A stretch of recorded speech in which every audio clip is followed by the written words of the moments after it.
The Child in the Grave, an outline of grief, vision, and acceptance.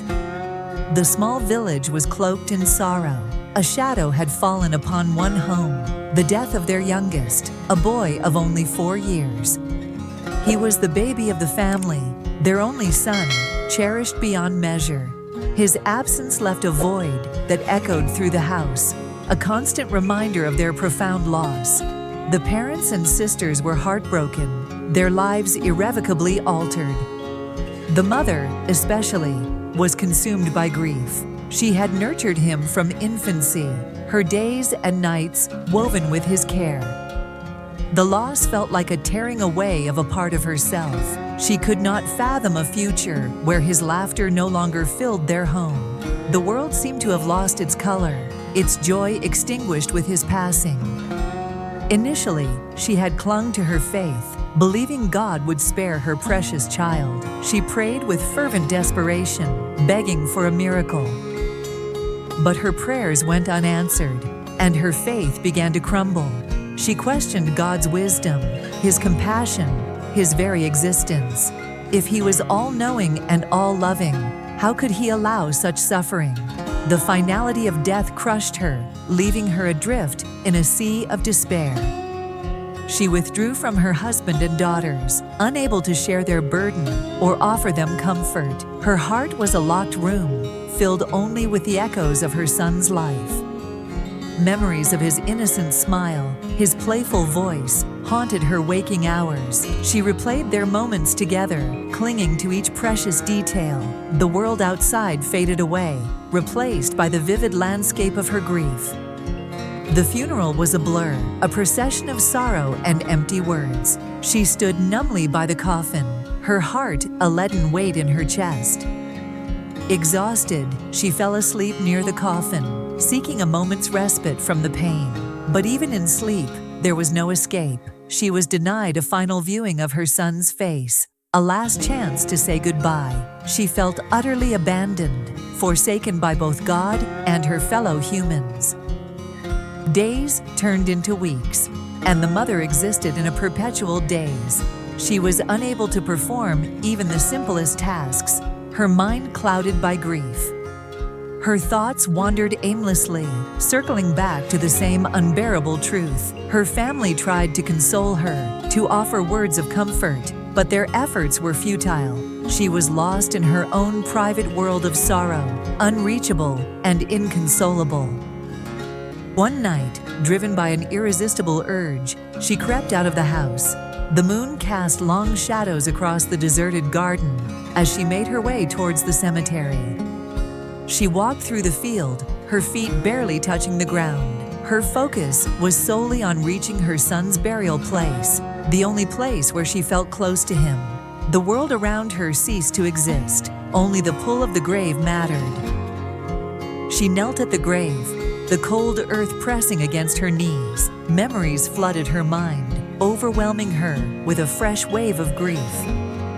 She closed her eyes, imagining she could see his face, his loving eyes gazing back at her. In the stillness of the night, a figure emerged from the shadows. A mysterious man in a black cloak stood before her, his presence both unsettling and strangely comforting.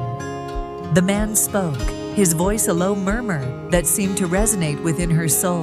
He asked her a simple question, one that echoed the deepest longing of her heart. Did she want to be with her son?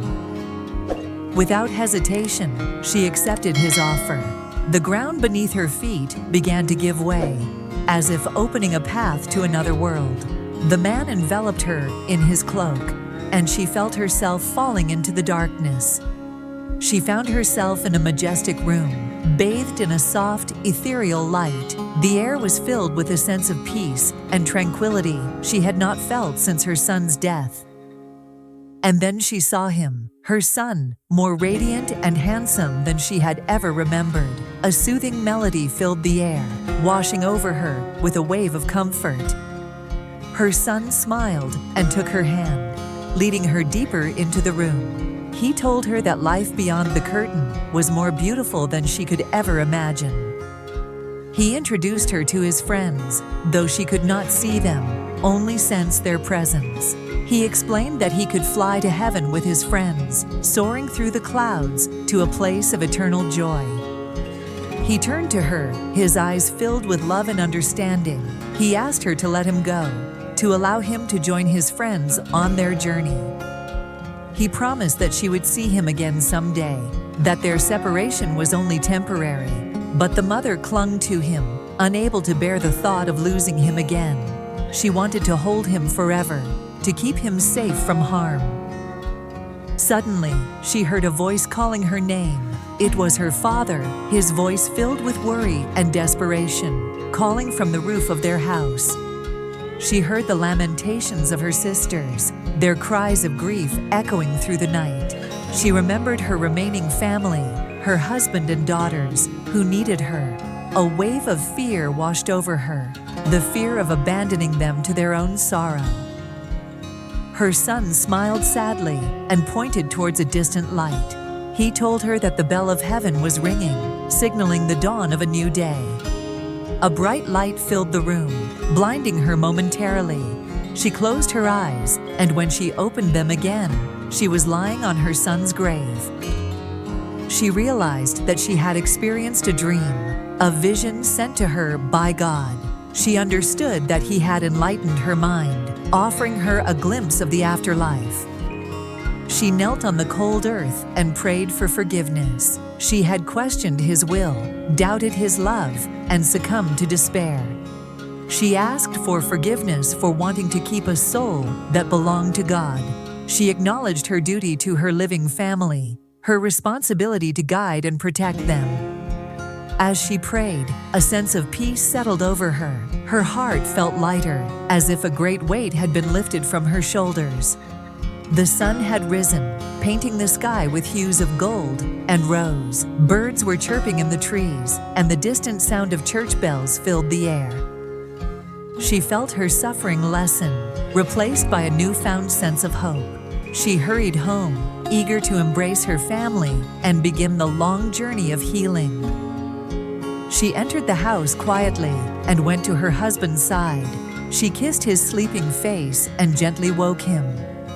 She showed courage and comforted her husband and children. She encouraged them to face grief boldly, to find strength in each other's love. She told them that their fate was in God's hands, that they must trust in His wisdom and obey His will. She emphasized the importance of living each day to the fullest, cherishing the moments they had together. She hugged and kissed her family, surprising them with her newfound strength and serenity. They sensed that something had changed within her, that she had found a way to navigate the darkness and emerge into the light. She declared that God would give her more strength through her child. She found solace in the belief that her son's memory would endure, a beacon of love and hope in their lives. The story concludes with a sense of hope and acceptance. The family's grief would never completely disappear, but they would learn to live with it, finding strength in their faith and in the enduring power of love.